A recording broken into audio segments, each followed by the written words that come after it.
Você falou sobre a soltura do diabo no fim do milênio, a rebelião final. Mas Apocalipse capítulo 20 começa falando ali sobre a prisão de Satanás antes de iniciar o reino milenar. E essa prisão, ela é literal mesmo? Ou é uma prisão em que o diabo vai estar com uma tornozeleira É, eletrônica? é, Eu sempre gosto de brincar que essa é a perspectiva do milenismo hoje, né? é uma prisão, é um regime semiaberto. É isso, regime É um regime semiaberto. semiaberto. Isso mesmo, é prisão mesmo, ele vai estar inativo mesmo durante. Podemos falar alguma coisa do propósito dessa inatividade total do diabo Sim, durante o eu milênio? acredito que no milênio o diabo estará completamente restrito, preso, né? E, de fato, Apocalipse 20 dá essa ideia. É difícil você tentar amenizar as expressões aqui. O amilenista geralmente fala que o diabo está limitado em suas ações, como uma tornozeleira eletrônica, coisa do tipo. Porque se nós já estamos no milênio, o diabo tem que estar enfraquecido. Agora, não é isso que Paulo fala. Paulo fala que o Deus deste século cega o entendimento dos incrédulos. Peraí, então ele está atuando, É, ele está agindo. Nós vemos o diabo operando no mundo. Pedro fala que o diabo anda ao redor como um leão.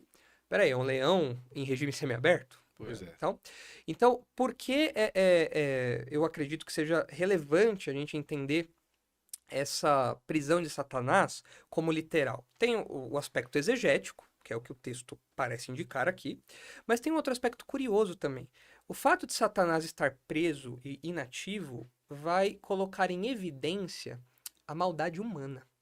Muito bom. Porque as pessoas geralmente, quando não querem colocar a culpa em si mesmas, Joga no elas jogam a diabo. culpa no diabo. Ah, eu adulterei porque o diabo me levou para adulterar. Ah, eu roubei porque o diabo me seduziu para isso. Mas aqui o diabo vai estar preso. E o texto bíblico fala que nações não vão se sujeitar a Jesus. Por quê? Porque o ser humano continuará pecador nesse momento. E ainda que hajam os glorificados, como eu falei, existem aqueles que não são crentes e evidentemente não estão glorificados. E a maldade dessas pessoas vai aflorar. Tanto que ao final, o diabo é liberto para essa última revolta, que será o ensejo para o grande julgamento do trono branco e o fim da história como nós a conhecemos. E a entrada nesse estado eterno. Então, o inferno é jogado no lago de fogo, todas aquelas sentenças de Apocalipse. Mas aqui é um reino, é uma prisão literal e é um reino literal. E tanto é uma prisão e um reino literal que o texto, na sequência, começa a descrever essa dinâmica, né? Ele fala: vi também tronos, nele sentaram-se aqueles aos quais foi dada autoridade para julgar. Quem são esses aqui que têm autoridade para julgar? Ora, são os crentes. O apóstolo Paulo fala para os coríntios: vocês não vão julgar os anjos? Jesus não falou para os apóstolos que eles julgariam ali também as nações. Nós não vemos isso na descrição de Apocalipse. Isso é literal. Isso é feito hoje? Não, isso não é feito hoje. Então o diabo não está preso e os tronos não estão aqui. Não pode ser isso daqui. Você tem a, a- é o capítulo 20 todo, né? Toda a descrição ali.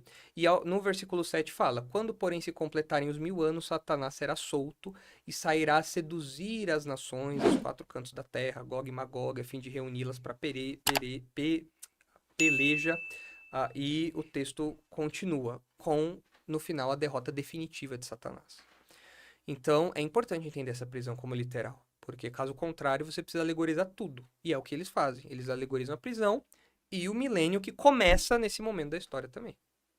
Pois bem, uma outra questão também relacionada ao fato do diabo estar preso, que normalmente as pessoas perguntam, né? Como pode haver morte se o diabo vai estar preso? Porque quando nós lemos ali Isaías capítulo 65, Uhum. versículo 20, nós vamos ver que durante este período, com o diabo preso, ainda haverá morte durante este reino milenar. O que vai levar essas pessoas a cometerem o homicídio ou serem julgadas por Cristo a ponto de serem executadas, serem mortas, se o diabo de fato vai estar preso, né? Porque as pessoas têm aquela ideia Uhum. que, como você já disse, tudo é o diabo, mas tem outros fatores que você poderia dizer.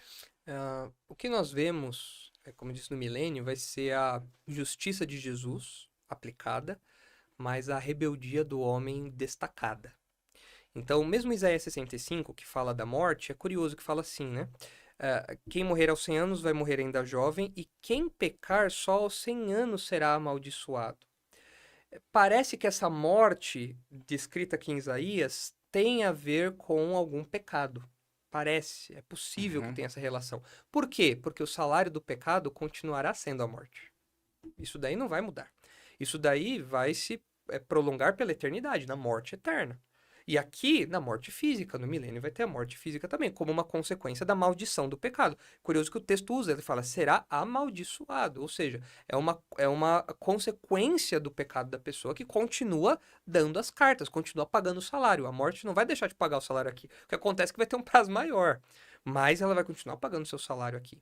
Então, o pecado vai continuar existindo naquela realidade. Só que este sim é enfraquecido em seus efeitos. Mas a natureza pecaminosa vai continuar existindo.